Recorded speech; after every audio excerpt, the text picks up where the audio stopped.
ख़वातीन व हज़रात, तारीख़ इस्लाम ऐसे वाक़यात से भरी पड़ी है जहाँ पे मुसलमानों की जुर्रत व बहादुरी और इसार की कई मिसालें मिलती हैं। तारीख़ इस्लाम में कुछ वाक़यात ऐसे हैं जिनको किसी सतह भी फरामोश नहीं किया जा सकता। ऐसे ही एक वाक़या है वाक़या करबला का भी, जो इस्लाम की बका का ज़ामिन बना और इस्लाम की सरबुलंदी और इफ्तिखार का बाइस बना।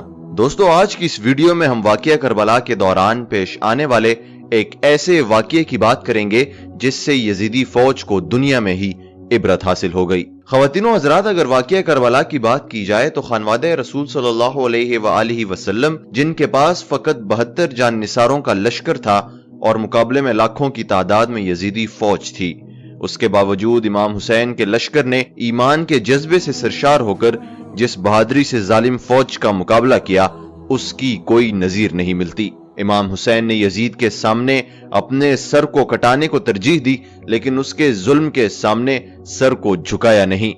और यही सर जब नोके नेजा पे बुलंद हुआ तो दुनिया को यह पैगाम दिया कि अगर ईमान का जज्बा हो तो चाहे लाखों का मजमा भी सामने क्यों ना हो, तुम फकत 72 होके भी गालिब आ सकते हो और हमेशा सुरखरू रहोगे, कभी शिकस्त का सामना नहीं करोगे। दोस्तों, इस वाक़ये पे मजीद बात करने से पहले आपसे यही रिक्वेस्ट है कि अगर आपने हमारे YouTube चैनल को अभी तक सब्सक्राइब नहीं किया तो इसे अभी सब्सक्राइब करके बेल आइकॉन दबा दें, ताकि आप हमारे चैनल से जुड़े रहें और ऐसे ही ईमान अफरोज वाक़यों, किस्सों, खबरों और कहानियों से मुस्तफीद होते रहें और तारीख़ इस्लाम के मुतालिक और मजीद जानने का आपको मौका मिलता रहे। दोस्तों, वाक़या करबला या वाक़या आशूरा सन 61 हिजरी को करबला में पेश आने वाले उस वाक़ये को कहा जाता है जिसमें इमाम हुसैन और आपके असहाब यजीद की तरफ से भेजे गए कूफियों के एक लश्कर के साथ जंग करते हुए शहीद हुए। वाक़या करबला मुसलमानों के लिए एक दिल खराश तरीन और स्याह तरीन वाक़या है। इमाम हुसैन ने 4 माह के करीब मक्का में क़याम फरमाया। इस दौरान कूफियों की तरफ से आपको कूफा आने की दावतनामे इरसाल किए गए और दूसरी तरफ से यजीद के कारिंदे आपको हज के दौरान मक्का में शहीद करने का मंसूबा बना चुके थे। इस बिना पे आपने यजीदी सिपाहियों के हाथों कत्ल के अंदेशे और अहले कूफा के दावतनामों को पेश नजर 8 जिलहिज्जा को कूफा की जानिब सफर इख्तियार किया। कूफा पहुंचने से पहले आप कूफियों की अहदशिकनी और मुस्लिम की शहादत से आगाह हो चुके थे, जिन्हें आपने कूफा के हालात का जायजा लेने के लिए कूफा रवाना किया था। तहम आपने अपना सफर जारी रखा और यहाँ तक के हुर इब्न यजीद ने आपका रास्ता रोका तो आप करबला की तरफ चले गए, जहां कूफा के गवर्नर उबैदुल्लाह बिन ज़ियाद की फौज से आमना सामना हुआ। दोस्तों, इस फौज की क़यादत उमर बिन साद कर रहे थे। 10 मुहर्रम रोज़े आशूर को दोनों फौजों के दरमियान जंग हुई, जिसमें इमाम हुसैन, आपके भाई अब्बास इब्न अली और शेर खार अली असगर समेत बनी हाशिम के 17 अफराद और 50 से जायद असहाब शहीद हुए। बाज मक्तल निगार शिम्र बिन जिल जोशन को इमाम हुसैन का कातिल करार देते हैं और उमर बिन साद के लश्कर ने अपने घोड़ों की सिमों तले शहीदों के असजात को पामाल किया। रोज़े आशूर असर के वक्त सिपाही यजीद ने इमाम हुसैन के खेमों पर हमला करके इन्हें नजर आतिश भी कर दिया।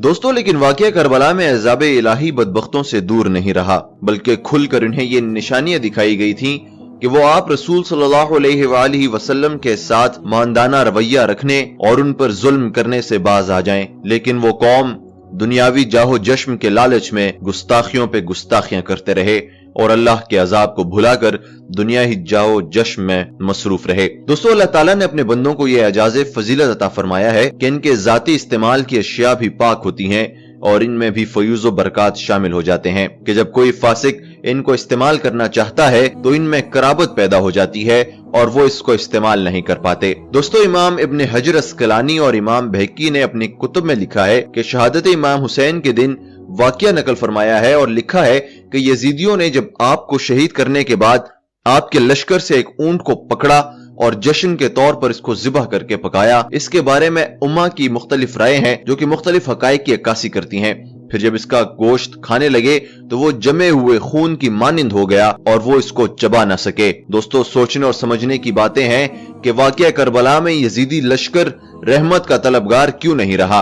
वो इमाम अली मकाम की निस्बत से जुड़े जानवरों और अशियाए ज़रूरिया को भी अपने इस्तेमाल में लाने से कासिर क्यों रहा और इस पर अजाब की निशानियां क्यों कर जाहिर होती थीं। दुनियावी तम में अंधे और फासिक लोग दरअसल इन नेमतों के हकदार नहीं होते, क्योंकि इनके दिलों को अल्लाह पाक ने नूर की नेमत से मुनव्वर नहीं किया होता। اور وہ ہر انسان کے لیے عبرت کا نشان تھے۔ جو بھی آل محمد پر ظلم کرے گا وہ آخرت میں تو جہنم میں جلے گا، دنیا میں بھی اس کو سزا ملے گی۔ دوستو، کربلا کا یہ واقعہ تاریخ اسلام کا بڑا افسوسناک حادثہ تھا۔ اس واقعے کی خبر اللہ نے حضور صلی اللہ علیہ وآلہ وسلم کو کر دی تھی۔ چنانچہ روایات میں آتا ہے کہ حضور صلی اللہ علیہ وآلہ وسلم نے اپنی زوجہ حضرت ام سلمہ رضی اللہ تعالی عنہا کو ایک شیشی میں کچھ مٹی دے کر فرمایا تھا کہ یہ اس جگہ کی مٹی ہے جہاں میرے نواسے کو شہید کیا جائے گا، جب وہ شہید ہوگا تو یہ مٹی خون کی طرح سرخ ہو جائے گی۔ کربلا کے واقعے کے وقت حضرت ام سلمہ زندہ تھیں، اور جس وقت امام حسین شہید ہوئے یہ مٹی خون کی طرح سرخ اور مائع ہو گئی تھی۔ اسلامی تاریخ کو کسی اور واقعے نے اس قدر اور اس طرح متاثر نہیں کیا جیسے سانحہ کربلا نے کیا۔ ان حضور صلی اللہ علیہ وآلہ وسلم اور خلفائے راشدین نے جو اسلامی حکومت قائم کی، اس کی بنیاد انسانی حاکمیت کے بجائے اللہ تعالیٰ کی حاکمیت کے اصول پر رکھی گئی۔ اس نظام کی روح شرعیت میں پنہاں تھی۔ دوستو، اسلامی تعلیمات کا بنیادی مقصد بنی نوع انسان کو شخصی غلامی سے نکال کر خدا پرستی، حریت فکر، انسان دوستی، مساوات اور اخوت و محبت کا درس دینا تھا۔ خلفائے راشدین کے دور تک اسلامی حکومت کی یہ حیثیت برقرار رہی۔ یزید کی حکومت چونکہ ان اصولوں سے ہٹ کر تھی اور ایک شخصی بادشاہت کے تصور پہ قائم کی گئی تھی، لہٰذا جمہور مسلمان اس تبدیلی کو اسلامی نظام شریعت پر ایک کاری ضرب سمجھتے تھے۔ اس لیے امام حسین محض ان اسلامی اصولوں اور قدروں کی بقا و بحالی کے لیے میدان عمل میں اترے۔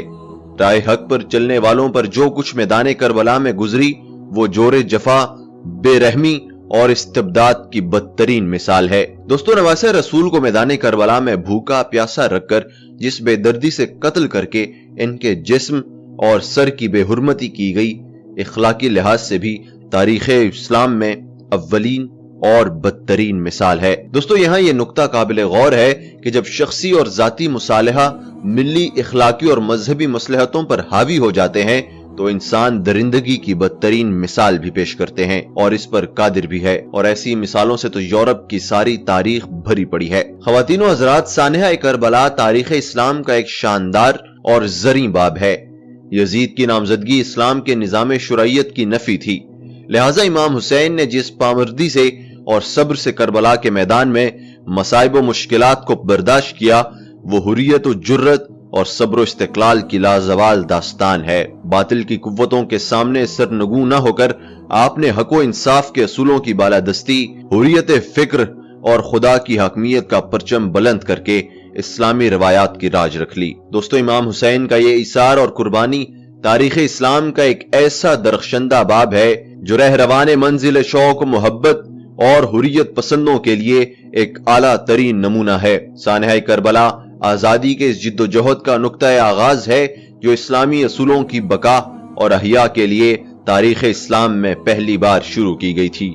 دوستو، اسی لیے مولانا محمد علی جوہر نے واقعہ کربلا کے لیے جو شعر کہا ہے کہ قتل حسین اصل میں مرگ یزید ہے، اسلام زندہ ہوتا ہے ہر کربلا کے بعد، اسلام زندہ ہوتا ہے ہر کربلا کے بعد۔ دوستو، اس شعر سے اندازہ لگایا جا سکتا ہے کہ اسلام زندہ ہی کربلا سے ہوتا ہے، کیونکہ اگر کربلا کا واقعہ پیش نہ آتا تو اسلامی روایات، اسلامی اقدار اور اسلامی تعلیمات جو حضور صلی اللہ علیہ وآلہ وسلم نے اپنی امت تک پہنچائی تھیں، وہ یزید کے دور حکومت میں شدید خطرے میں تھیں، اور ان کی بقا کے لیے کسی شخص کو میدان عمل میں آنا بہت ضروری تھا۔ اس لیے خانوادہ رسول صلی اللہ علیہ وآلہ وسلم نے اپنا پورا گھر بار لٹا دیا، مگر اللہ کے تعلیمات اور اسلامی تعلیمات پر آنچ نہ آنے دی، اور ایک فاسق، ایک ظالم اور ایک جابر حکمران کے سامنے بیعت نہ کر کے دنیا کو یہ پیغام دیا کہ چاہے جتنے بھی مشکل حالات ہوں، کبھی ظلم کے سامنے سر نہ جھکانا، بلکہ ہمیشہ ظالم کی مخالفت کرنا، مظلوم کی حمایت کرنا، اور جہاں بھی ظلم پہ وہاں پہ ظلم کے خلاف آواز بلند کرو، ظلم کے خلاف میدان عمل میں آؤ، اور لوگوں کو یہ شعور دو کہ ظالم کا ساتھ دینے والا بھی ظالم ہے اور مظلوم کا ساتھ دینے والا بھی اللہ کی مہربانی اور اللہ کی رحمت کا حقدار ہے۔ دوستو، امید کرتا ہوں آج کی یہ ویڈیو آپ کو پسند آئی ہوگی اور آپ نے اس ویڈیو سے امام حسین کی بہادری जान निसारी और अल्लाह की तालीमात की हिफाजत के लिए जो उनका जज्बा था उससे जरूर सबक हासिल किया होगा और आप भी जालिम के सामने डट कर मुकाबला करने का जज्बा रखते होंगे। अगर आपको ये वीडियो पसंद आई है तो इसको लाइक करना बिल्कुल ना भूलिएगा। नीज अपने तमाम दोस्त अहबाब के साथ शेयर कीजिए। Social media Facebook Twitter WhatsApp पे इस वीडियो को ज्यादा से ज्यादा शेयर करें ताकि इमाम हुसैन की तालीमात और उनकी कुर्बानी का किस्सा हम आम कर सकें। दोस्तों उम्मीद करता हूं कि आपको ये वीडियो पसंद आई होगी, इसलिए हमारे चैनल को सब्सक्राइब करना बिल्कुल ना भूलिएगा। इंशाल्लाह आपसे मुलाकात होगी एक और वीडियो में, तब तक के लिए मुझे